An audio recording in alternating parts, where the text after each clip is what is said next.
ಇವ್ರಿ ಅಮ್ಮರ ಹಡ ಮದುವೆ ಮಾಡಕ್ಕೆ ಹೋದ್ರೆ ಹತ್ತಿ ಆರ್ಕಿ ಬಂತಲ್ಲಿ ಎಲ್ಲರೂ 2-3 ಬೀಡು ಹತ್ತಿ ಬಿಡಿಸಿ ಮಾರಿದ್ರು. ನನ್ನ ಹತ್ತಿ ಎಲ್ಲ ಆರ್ಕಿ ಬಂದುಬಿಡ್ತು.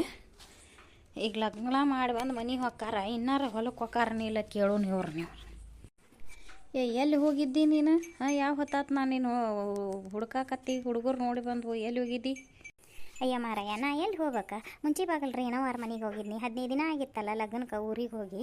ಗುಂಪು ತುಂಬಿರ್ಕಿಲ್ಲ, ಮತ್ತು ಪಾಪ ಆಕೆಗೆ ಹೇಳಿ ಹೋಗಿದ್ದೆ ನಾನು, ನೀನು ಹಾಕಿ ತುಂಬೇಕ ಕೊಡ್ತೇನೆ ಅಂಥೇಳಿ. ಆಕೆ ತುಂಬ್ಯಾಳಂತ ಹುಡುಗರು ಕೊಟ್ಟು ಕರ್ಯಾಕೆ ಕಳಿಸಿದ್ಲು, ಅದಕ್ಕೆ ಅವ್ರ ಮನೆಗೆ ಹೋಗಿದ್ದೆ ನಾನು. ಆತಾತು, ಲಗ್ನ ಆತು, ಎಲ್ಲ ಆತು, ಇನ್ನು ಹೊಲಕ್ಕೆ ಹೊಕ್ಕಿರೇನೆ ಇಲ್ಲ ನೋಡು. ಆಗ ಬಿಡಿಸ್ಬೇಕಾಗಿತ್ತು ಅವನ್ನ. ಹತ್ತಿ ಆರ್ಕಿ ಬಂದವು, ಹತ್ತಿ ಬಿಡಿಸ್ಬೇಕು. ಗೊಂಜಾಳ ತೆನಿನ ಮಿಷನ್ಗೆ ಹಾಕಿಸ್ಬೇಕು. ನಿಮಗೆ ಯಾವುದು ಚಿಂತೆ ಇಲ್ಲ ನಿಮಗೆ. ಅಯ್ಯ ಮಾರಯ್ಯ, ನಾ ಎಲ್ಲಿ ಹೊಲಕ್ಕೆ ಹೋಗಕ್ಕೆ ಒಲ್ಲೆ ಅಂದೇನಿ. ನಡಿ ಹೋಗುನು ಹೊಲಕ್ಕೆ, ಯಾರು ಬೇಡ ಅಂತಾರೆ. ಆದ್ರೆ ಒಂದಿಟ್ಟು ತಡಿ, ನಾನು ರೊಟ್ಟಿ ಅಷ್ಟು ಮಾಡಿಟ್ಟು ಹೋಗೇನಿ. ಒಂದಿಟ್ಟು ಪಲ್ಯವು ಸಾರು ಏನಾರ ಜೋಡು ಮಾಡ್ಕೋತೇನೆ. ಹೋಗುನಂತ ಹೊತ್ತಾದ್ರೆ ಹೊತ್ತಾದ್ರೆ ಆಗೋಲ್ದಾಕ ಒಂದು ತಾಸು ಹೋಗುನು. ನಾವೇನು ಮನೆ ಹೊಲಕ್ಕೆ ಹೋಗ್ತೀವಿ, ಮಂದಿ ಎಲ್ಲಿ ಹೊಲಕ್ಕೆ ಹೋಗೋದಿಲ್ಲ. ಆದಾಟೆ ಮಾಡಿ ಬರೋನು, ಯಾರು ಬೇಡ ಅಂತಾರೆ. ಮತ್ತು ಅದನ್ನು ಮಾಡ್ಕೋಬೇಕಲ್ಲ, ಬೇರೆ ಕಾಲ ವರ್ಷದ ಗಂಜಿ ಹಾಕೋಬೇಕು. ನಡಿ. ಹೌದನ? ಒಳ್ಳೆ ಶಾನ್ಯಕ್ಕೆ ಆಗಿ ಯಾಳ ಹೋಗಿ ಮಾಡಿ ಹೋಗು. ನಾನು ಸಡ್ಡಿಗೆ ಹೋಗಿ ಬರ್ತೇನೆ. ಆಕಳು ಅಂತೇಳಿ ಆಕಳ ಹಲಕಾಗಿಬಿಟ್ಟಾವು, ಡೊಕ್ಕಿ ಹಿರಿದಾವು. ಈ ಸೊಳ್ಳೆ ಮಕ್ಕಳು ಎಳೆ ಸಿರಾಗಿ ಅವಕ್ಕೆ ಹೊಟ್ಟೆ ಅನ್ನೋಲ್ಲ, ನೀರು ಅನ್ನುವಾರಲ್ಲ. ಅದಕ್ಕೆ ನಾನು ಅವ್ರಿಗೆ ಫೋನು ಕೊಡಿಸೋದಿಲ್ಲ ಅಂದೆ. ನೀನು ಹುಡುಗರು ಅಭ್ಯಾಸ ಮಾಡ್ಕೋತಾವ, ಫೋನ್ ತಗೋ ಅಂತ ಗಂಟು ಬಿದ್ದು. ಈಗ ನೋಡಲ್ಲಿ ಅವ್ರನ್ನ ಸೊಳ್ಳೆ ಮಕ್ಕಳನ್ನ ಯಾವ ಬಾಳೆ ಮಾಡ್ತಾರವ್ರು. ನೀನೇ ನೋಡಿ ಎಲ್ಲ ಹದಿಗೆಡ್ಸು ಹಾಕಿ. ಅದಕ್ಕೆ ನಾ ಅವ್ರಿಗೆ ಕೊಡಿಸಿರ್ಕಿಲ್ಲ.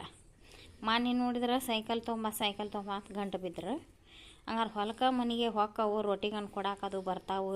ನಮ್ಮ ಮುಂಜಾನೆಯಾಗ ಎದ್ದು ನೀರು ಹಾಸಕ್ಕೆ ಹೋದ್ರೆ, ಚಹಾ ಕುಡ್ದವ ನಾವು ನೀರು ಹಾಸಕ್ಕೆ ಹೋದ್ರೆ ಬರ್ತಾರೆ ಸೊಳ್ಳೆ ಮಕ್ಕಳು. ಹಂಗಾರ ಅಂತ ಕೊಡಿಸಿದ್ರೆ ಅದನ್ನು ತೊಗೊಂಡು ತಿರ್ಗಾಕತ್ಬಿಟ್ಟಾರ, ಅವ್ರ ಮನೆಗೆ ಹತ್ತುವಲ್ರಿ. ನೀನು ಹೋಗಿರ, ಅವ್ರು ಬಂದ್ರಂದ್ರೆ ನಾನು ಕಳಿಸ್ತೇನೆ. ಸದಿಗೆ ಹೋಗ್ಯ ಹೋಗಂಗಾರ. ನಾನು ಒಳಗೆ ಹೋಗಿ ಅಟ ರೊಟ್ಟಿ ಮಾಡಿಟ್ಟೇನೆ. ಒಂದಿಟ್ಟು ಉಪ್ಪಿಟ್ಟು ತಿರುತ್ತೇನೆ ಈಗ ತಿನ್ನಕ್ಕೆ. ನಾಷ್ಟ ಮಾಡಿ ಅಟ ಪಲ್ಯವ ತೊಗರಿಬೇಳೆ ಕುದಿಯಕ್ಕೆ ಹೋಗಿದ್ದೆ. ತೊಗರಿಬೇಳೆ ಸಾರು ಅಟ ಪಲ್ಯವ ಎಲ್ಲ ಹೊಂದ್ಕಿ ಮಾಡಿ ಕಟ್ಕೊಂಡು ನಾನು ಬರ್ತೇನೆ. ನೀನು ಮಕ್ಕಳಂತೇಳಿ ಹೊಕ್ಕೇನಂತಿದ್ದಿ, ಹೋಗಿ ಬರೋಗು. ಅವ್ರು ಬರ್ತಡೆ, ಅವ್ರು ಬಂದ್ರಂದ್ರೆ ಅವ್ರನ್ನ ಕರ್ಕೊಂಡು ಬರ್ತೇನೆ ನಾನು. ಹೇಳ್ತೇನೆ ಅವ್ರಿಗೆ ಚಂದಾಗಿ. ಈ ಹುಡುಗರು ಹೆಂಗಾರ ಮಾಡೋದು ಹೆಂಗಾರ ಇರಲಿ, ನಾ ಬೇಯಿಸ್ಬೇಕು ಅವ್ನ ಕಡೆಗೆ. ಇವಕ್ಕೇನು ಮಕ್ಕಳಿಗೆ ಯಾವಾಗ ಬುದ್ಧಿ ಬರ್ತಿದ್ದಿತ್ವ ಯವ್ವ, ತಿರ್ಗಾಕೆ ನಿಂತುಬಿಟ್ಟವ. ಸೈಕಲ್ ಯಾಕಾರ ತೊಗೊಂಬಾ ನೀವು, ಆ ಫೋನ್ ಯಾಕಾರ ನಾನು ತೊಗೊಂಬಾ ಅಂತೇಳಿನಿ ಏನವ ಯವ್ವ ಅತ್ತಾಗ. ಹರಿದಿದ್ರೆ ಒಂದು ಸಾಲು ಹೊಕ್ಕಿತ್ತು, ಬಡ್ಡಿ ಸಾಲ. ನಾನು ಹಂಗಾರ ಮಕ್ಕಳು ಅಟ ಕೈಯನ್ ಕಲ್ಯಂಗ ಮಾತು ಕೇಳ್ತಾವೆ. ಸಾಲು ಸೂಟಿ ಇದ್ದಾಗ ಹೊಲಕ ಮನೆಗೆ ಬರ್ತಾವೆ. ಹಂಗಾರೆ ಯಾಕೆ ತೊಗೋಲ್ಲ ಬಿಡು, ಈಗೆಲ್ಲ ಫೋನ್ಯಾಗ ಬರ್ಕೋತಾವಲ್ಲ, ಅಭ್ಯಾಸ ಇರ್ತೈತೆ ಅಂತ ನಾನೊಂದು ರೀತಿ ಮಾಡಿದ್ರೆ, ಇವು ನೋಡಿದ್ರೆ ಹುಡುಗರು ಹಿಂಗೆ ಉಡಾಳ್ಗಿರಿ ಮಾಡ್ಕೊತ ಅಡ್ಯಾಡಕತ್ತವ ಯವ್ವ. ಯಪ್ಪ ಎಲ್ಲಿ ಹೋಗಿದ್ರೆ ನೀವು? ನಿಮ್ಮಪ್ಪ ಬೈಯಾಕತ್ಬಿಟ್ಟ ನಾಗಲಿಂದ ಹೊಲಕ್ಕೆ ಹೋಗ್ಬೇಕಂತ ನೋಡ್ರಿ ಅಪ್ಪ. ಇವತ್ತೊಂದಿನ ಬಿಡ್ಬಿ, 5-6 ದಿವಸ ಬರ್ತೇನೆ. ನಾನು ಎಷ್ಟು ದಿನ ಲಗ್ನಕ್ಕೆ ಹೋಗಿದ್ನಲ್ಲ ಸಾಲಿ ಬಿಟ್ಟಿದ್ದಕ್ಕೆ ಸರ್ ನಿಮ್ಮಪ್ಪನಾರ ನಿಮ್ಮ ಊನಾರ ಕರ್ಕೊಂಬ ಅಂತ ಹೇಳ್ಯಾರ ಬೇ ಸಾಲಿಗೆ. ನೀ ಬಂದು ನೀನು ಕರ್ಕೊಂಡು ಹೋಗ್ಯಾನ ಬೇ, ನೀ ಬಾ ನಾನು ಕೂಡ.